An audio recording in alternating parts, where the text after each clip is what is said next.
Next up we have the Worst Platinum Journey Award, and this is for games whose trophy lists just really dragged and kind of sucked all of the fun out of playing the game, and by the time I'd got all of the trophies, I was well rid of it. So here are the nominees. Tekken 8. I platinumed this game over the course of a single day, and I haven't actually gone back to it since. It's a really easy and dull platinum journey for a beat 'em up game that I honestly really didn't like. Tekken has changed a lot since Tekken 3, which was my favourite, and honestly it feels like a completely different fighting game now, with all of these automatic moves and the BS rage art crap. Tekken 8 is just sadly not for me, and as the plat was so simple, it didn't offer me enough challenge or desire to want to invest in the game and master my favourite characters like previous Tekkens have.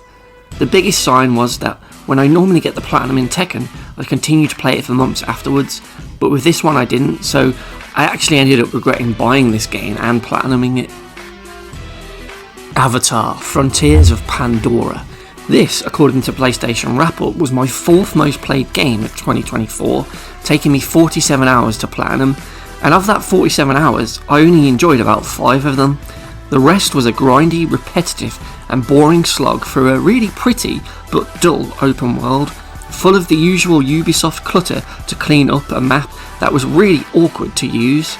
Everything felt undercut and at a bare minimum, with large enemy bases easily beaten by flicking a few switches, despite all the enemies still being alive shooting me, who then just disappear after the cutscene.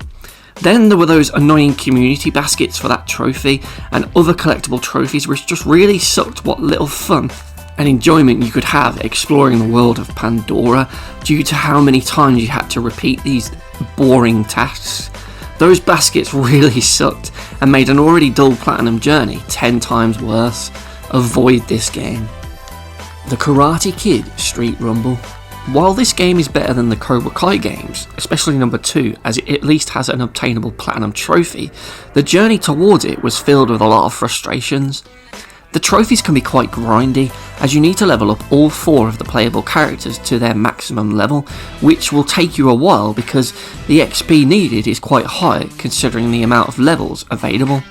However, the biggest issue I had with this platinum journey was these minigames and how broken, unrealistic, illogical and unfair the trophies attached to them were. They were just really unbalanced in terms of their difficulty, with 1 or 2 being quite simple and the rest just being insanely hard.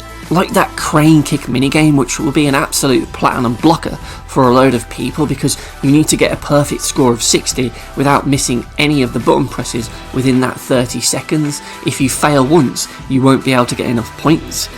And in some cases, you'll need absolutely to have a psychic ability to know what buttons you need to press before they appear on screen in order to be able to complete these with the required amount of points to pop the trophy.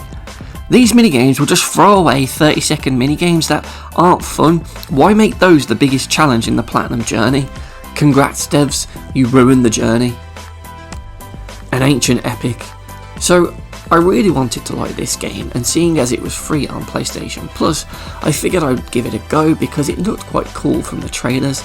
But as I started my quest for the platinum in this game, I quickly realised that the platinum journey was a bit dull, and it was mainly due to a series of collectibles trophies that just really sucked any enjoyment out of this game and just made it drag on for longer than it needed to. These collectible trophies were for hearing all of the stories told to you, and this just basically amounted to you walking up to a wall that has like a mural on it, pressing a button and then just standing there while it narrates the story or part of the story to you. Then you need to go and walk a bit further on in the level to find the next mural, press the button and then listen to another 2 or 3 minutes or so of the story again, and you'll repeat that 4 or 5 times in a level to hear all of that story for that trophy, and then you'll do that again several more times in different levels for other trophies, and it was just really dull. It's such a boring way to try and show you some of the background lore of the game. They could have done it just much better, have it more interactive so that I could walk around while it was playing, because if you wandered off you might skip the narration and avoid the trophy, so you're just forced to just sit there and wait for it to complete 2-minute chunks of a story every couple of minutes as you go through a level. Boring. And so, the winner of the worst platinum journey of 2024 is Avatar: Frontiers of Pandora. It just had to be this game, it had to be. I wanted to like this game as it did look really cool, and I liked Far Cry Primal, which I figured this would be similar to, but sadly this game is just too shallow and repetitive for me to recommend playing it to anyone, let alone platinuming the game. The platinum journey was just a really tedious, grindy and boring affair with some really frustrating and dull collectibles to grab, along with one of the most user-unfriendly maps I have seen in a long while. The only thing Avatar has going for it is the look of the game, because it does look really nice, but the content is just really wafer thin and it's not deep at all. You're essentially doing the same thing for 40 hours that you did in the first 2 hours of the game. You just repeat those same tasks over and over again. The bases aren't fun to take over. The community baskets and all the side missions that you'll do for the trophies aren't fun either. It's just a really dull and boring platinum journey, and I was a few hours in and I was already regretting it. But I figured I've got trophies now, so I need to do it, so I just had to force myself through this game.